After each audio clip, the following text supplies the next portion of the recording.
Today we're going to be discussing the scientific method of Amazon selling. Now this is something that I have done since 2015, and I've really kind of done it intuitively just by having an inquisitive mindset about how to succeed with Amazon and how to succeed in business and selling online. But ultimately everything that we do in life, whenever it's a new project or a new program, comes back to this scientific method. And I'm going to be discussing kind of the foundation of what the scientific method is, if you don't remember from middle school or grade school or high school, whenever it was discussed for you. And then I'm going to also discuss how it applies to Amazon selling and how the most successful Amazon and e-commerce sellers really utilize this on a day-to-day basis, because this is what brings about new ideas, new things that you can buy online, you can sell on Amazon. You can buy from wholesale, sell on Amazon or online. You can do private label with this method and see if it works and succeed with that online. And so it comes back to the same exact method. And so I need to bring you back all the way to whenever you were in school learning about the scientific method. So let's get into this really quick. Now, if we look at this is the typical pattern for the scientific method, just kind of a good little infographic of, hey, if you have an observation, let's just say you've got an observation out in the world, you see birds flying, all right? Now your observation is, cool, birds fly. Now you have a question, why do birds fly? And ultimately you come to the hypothesis, well, they fly because of their wings. That's my hypothesis. I believe that whenever they're flapping their wings, that allows them to fly, right?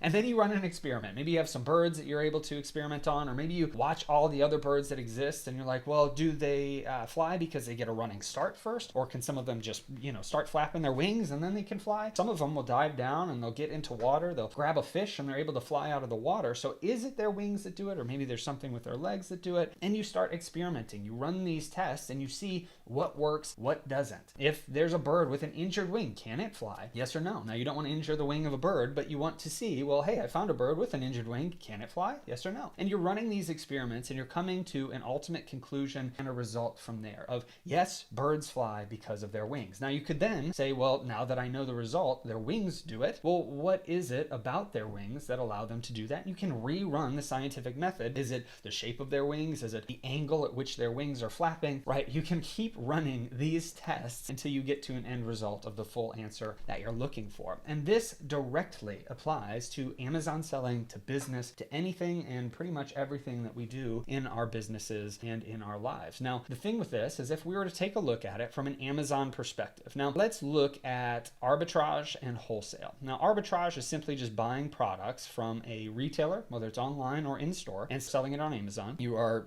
selling it for typically 2.5 to 3 times, maybe a little bit more than that on Amazon from what you're buying it for. And wholesale is simply a similar business model, except you have direct relationships with a distributor or a brand. And so if you're looking at arbitrage and wholesale, you are going to be reselling other people's products. And so we need to look at what these observations and what this really boils down to from an Amazon selling perspective. Now, I'm not a private label seller, although I have done some private label selling, but you could also apply this, right? Maybe you have an observation from a private label standpoint that, okay, this opportunity exists. Maybe I'm in a CrossFit niche or I'm in the guitar playing space, and I observe that there's a particular thing that other guitar players or other CrossFitters need. And so that's an observation of mine. So I question that. I say, you know what, I'm going to ask my community and say, hey, if I were to create this product, would that solve this need for my guitar selling friends, right? Or would that solve my need for my other CrossFitting friends? Then you run the experiment. Maybe you pre-sell these things and you see, well, is there enough of a demand for it? And if you get enough sales and that works out, then you've got a conclusion and a result. And then you start to run that process over of, okay, how can I improve this product? Or what kind of ads need to be run for this product? That's how it applies to private label. But from an arbitrage standpoint, we need to look at step number 1. So if we're observing things, what do we observe as the most likely place that you can find products to resell? Well, maybe there are certain, niches that make a huge difference in being able to succeed online. Now, niches are a great way to start finding products to resell, whether it is guitar selling or office supplies or arts and crafts or pet products or grocery products. Getting involved in a niche can be very helpful. And maybe you have an understanding of a niche that you can get into and you know everything about tools. And so you're able to look for these products online. And then once you start with niches or you start maybe looking at different regional stores, which I talk quite a lot about. I'm sorry, this isn't writing as smoothly as I was hoping, but you can look at regional stores if you're doing arbitrage, or maybe there's particular types of brands that you want to reach out to for wholesale. Ultimately, you've got this observation that, okay, these are the types of things that work online based off of courses, communities, YouTubers, etc.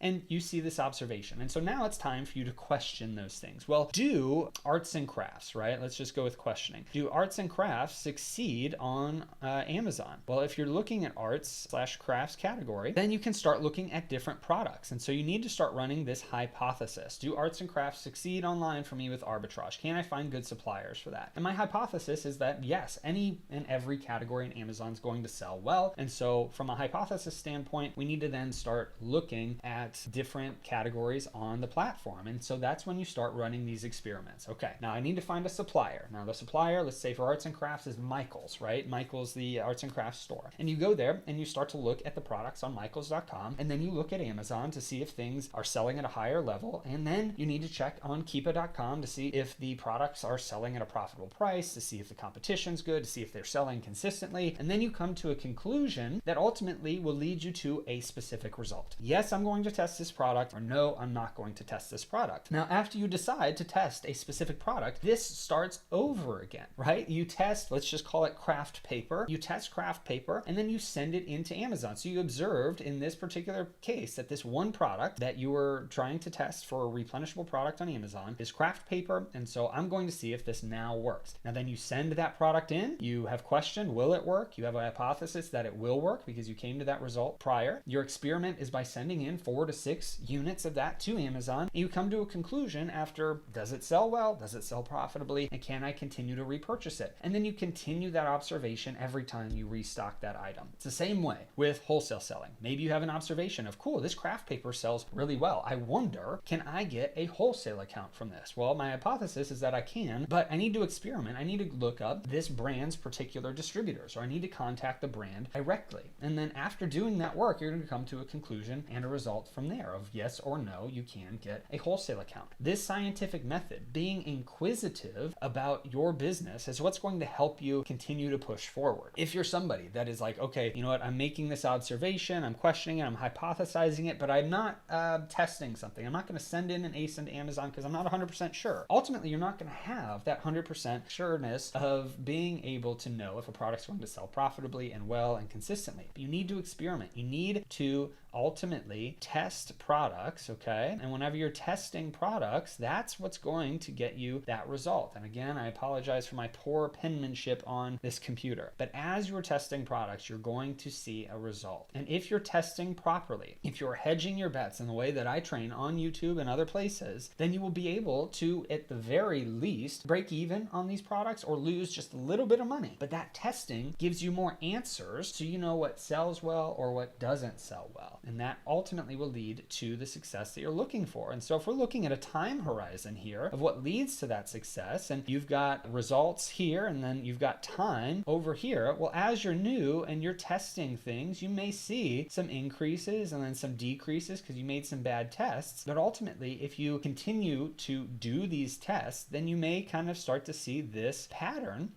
where you're starting to grow. And then eventually, as it is going up and down, you will probably see some sort of a moment where you're getting higher and higher of sales because you've run this test, this scientific method, enough times through the products that you are selling on Amazon that it allows you to have enough good results that outweigh the bad results of the things that didn't work out. And then you have done so well at running these tests that now you're running better and better tests because you know what does well on the platform. Now, I know this may sound confusing to some of you. I hope that it's not. Ultimately, what it comes back to is to be successful in your Amazon or e-commerce or whatever business, whether it's arbitrage, wholesale, private label, anything else that you do with Shopify or Etsy or Walmart, you need to be running this scientific method with enough of a long enough time horizon that you allow it to unfold and succeed so that then you can continue to learn and get better each and every day. So this is what will lead to people succeeding on Amazon Amazon and being inquisitive about, well, does this work or does it not? Because the important part, you might make a bunch of observations, right? I don't know if I could do this. You might make a bunch of observations, you might question things, you might have this hypothesis, but if you never test products because you're too scared to send them in, then you're never going to complete this loop, right? You're never going to experiment to see, does this product sell? You're never going to experiment to see, if I send an email to a brand, will I get a wholesale account? Or if I call the brand, will I get a wholesale account? Which one works better? You need to be willing and able to test this and to experiment with this so that you ultimately get this result of the scientific method over and over and over again. And as you're doing that, and we see it here, you run this scientific method over and over and over and over and over and over, and sometimes you'll see bad results and sometimes good results, and you just keep running that in circles here, and then ultimately you may see a much better time horizon and graph for success. And if you were to look at it one day, you're going to look back and be like, wow, I can't believe that I succeeded so quickly with Amazon or with e-commerce or whatever venture you're doing. And that's not going to be the case, right? If you really break it down, it comes back to running dozens and hundreds and potentially thousands of tests to reach this point of your ultimate